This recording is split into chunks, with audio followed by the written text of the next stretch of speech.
नमस्कार. विचार शृंखला नामस्मरे निरंतर भाग 8. विठुरायावरील निरपेक्ष प्रेमभक्तीमुळे चोखोबा अलौकिक कार्य करू शकले.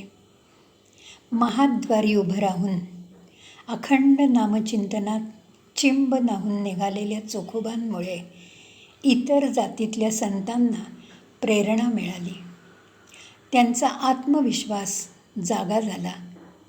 चोखोबांनी 700-800 वर्षांपूर्वी वर्णाश्रमाला विरोध केला. कर्मठांच्या वर्णाश्रमामुळे खालच्या थरातील माणसं धर्मांतर करून मुसलमान होत होती.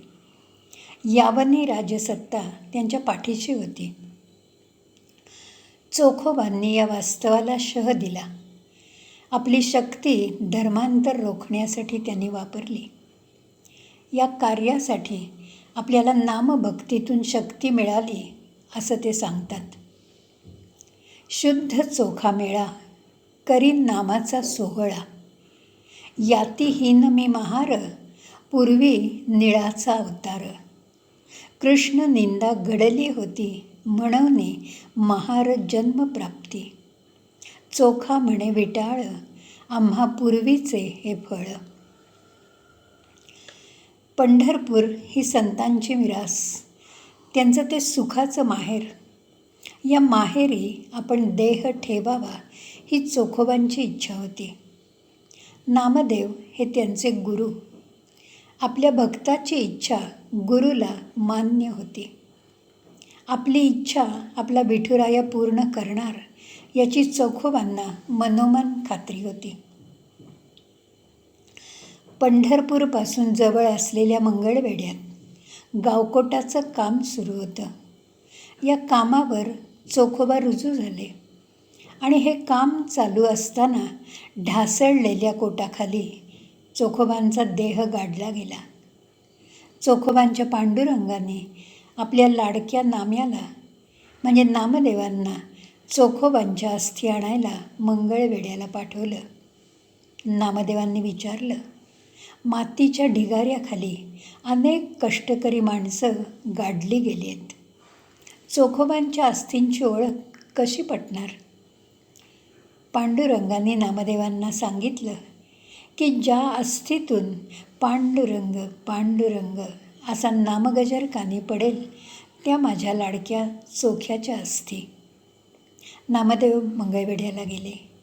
मातीच्या ढिगाऱ्याखाली गाडल्या गेलेल्या एक एक अस्थी उचलून नामदेव त्या अस्थी कानाला लावायचे.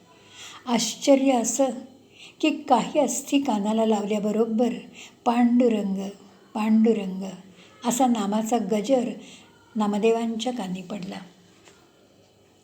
भक्तराजांनी त्या चोखोबांच्या अस्थी पालखीत घालून पंढरपुरी आणल्या.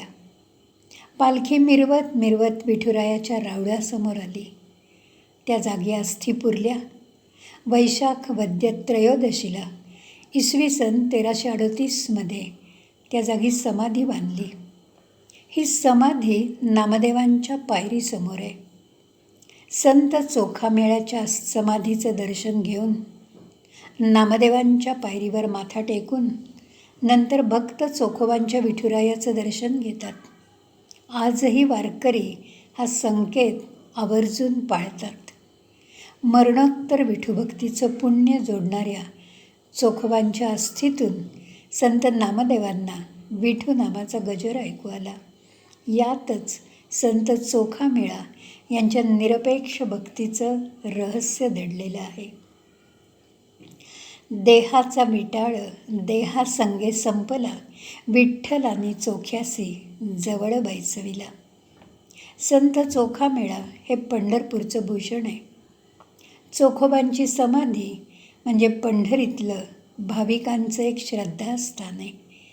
या श्रद्धास्थानी एकाग्र मनाने माथा टेकला तर उस डोंगा परी रस नोहे डोंगा, काय भुललासे वरलिया रंगा हे सूर कानी पडतात.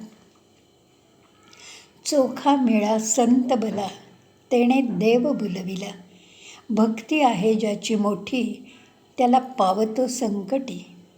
चोखा मेळ्याची करणी तेणे देव केला ऋणी. लागा विठ्ठल चरणी म्हणे नामयाची जनी.